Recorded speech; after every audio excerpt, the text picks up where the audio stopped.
Assalamualaikum warahmatullahi wabarakatuh. Perkenalkan, nama saya Rizky Hidayat dengan NPM 231001024. Saya dari kelas Nondrek 1A TI Banjarmasin. Saya di sini akan mengerjakan tugas mata kuliah Organisasi dan Arsitektur Komputer dengan dosen pengampu yaitu Muhammad Rashidan SE. Di sini akan membahas tentang komponen komputer. Pertama-tama dulu kita akan membahas itu tentang penjelasan apa itu motherboard. Motherboard yaitu induk dari semua komponen yang terdapat dalam CPU. Motherboard merupakan komponen yang menjadi tempat semua komponen berhubungan. Motherboard memiliki beberapa fungsi penting, yaitu untuk menentukan dan mengatur alat yang akan dipasangkan di komputer. Selain itu juga komponen komputer dan menentukan kemampuan sistem. Komponen komputer yang pertama yaitu soket prosesor atau CPU soket. Soket prosesor atau CPU soket merupakan tempat yang digunakan untuk memasang prosesor. Soket prosesor pada komputer biasanya berada pada area yang selalu dikelilingi oleh 4 lubang yang digunakan heatsink pan karena prosesor sangat memerlukan penghantar panas saat bekerja.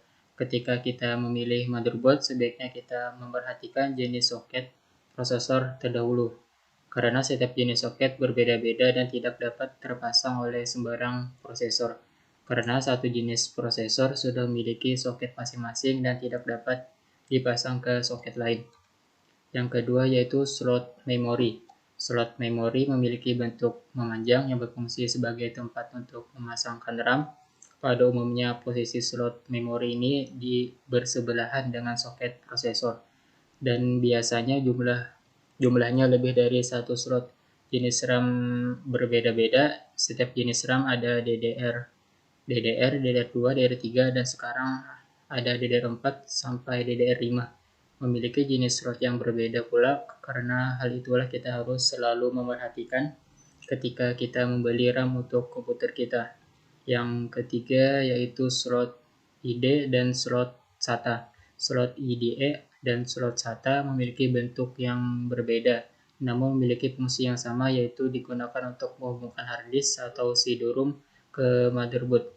Ciri fisik dan slot IDE adalah bentuknya yang agak memanjang, menyesuaikan dengan kondisi fisik kabel data IDE. Sedangkan untuk slot SATA bentuk fisiknya lebih kecil dan tidak terlalu memakan tempat karena kabel data SATA juga bentuknya relatif kecil.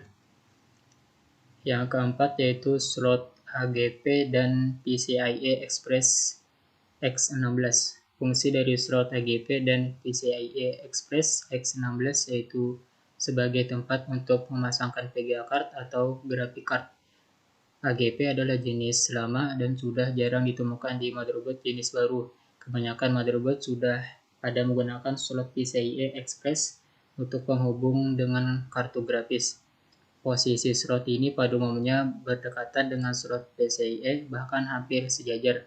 Standarnya slot AGP dan PCIe Express ini jumlahnya hanya 1 per motherboard, bentuknya sama-sama panjang karena menyaksikan VGA card. Yang selanjutnya yaitu slot PCIe dan PCIe Express X1. Slot PCIe dan PCI Express X1 digunakan untuk memasang berbagai macam peripheral tambahan. PCI Express ada 2 macam, yaitu PCI Express X16 untuk VGA card, PCI Express X1 untuk peripheral tambahan. Slot PCIe ini biasanya tersedia lebih dari 1 slot karena untuk mengantisipasi banyaknya peripheral tambahan yang terpasang nantinya. Selanjutnya yaitu BIOS. BIOS atau Basic Input Output System merupakan sebuah chip yang berfungsi sebagai pengontrol perangkat keras yang terpasang pada komputer. BIOS bertanggung jawab atas kesiapan komputer dalam melakukan booting dengan mengecek hardware yang terpasang pada komputer. Namun saat ini BIOS sudah mulai digantikan dengan UEFI yang hadir dengan teknologi yang lebih canggih. Secara fisik bentuk dari BIOS atau UEFI ini seperti chip, tempatnya pun tidak menentu di setiap jenis motherboard, tetapi biasanya terdapat bacaan BIOS atau nama produsennya pada alasnya. Selanjutnya baterai CMOS. Baterai CMOS atau Complementary Metal Oxide Semiconductor merupakan sebuah baterai kecil yang digunakan untuk memberi daya pada BIOS dan juga untuk menyimpan semua settingan yang ada pada BIOS.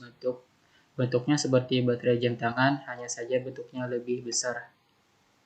Selanjutnya power connector. Konektor ini menghubungkan motherboard dengan power supply agar motherboard bisa mendapatkan daya listrik, biasanya berjumlah 20-24 pin. Selanjutnya I/O ports. I/O ports biasanya berada di bagian luar casing, merupakan kumpulan port sebagai input maupun output data komputer dari USB, LAN VGA, serial PS2. Itu saja yang dapat saya sampaikan. Terima kasih. Assalamualaikum warahmatullahi wabarakatuh.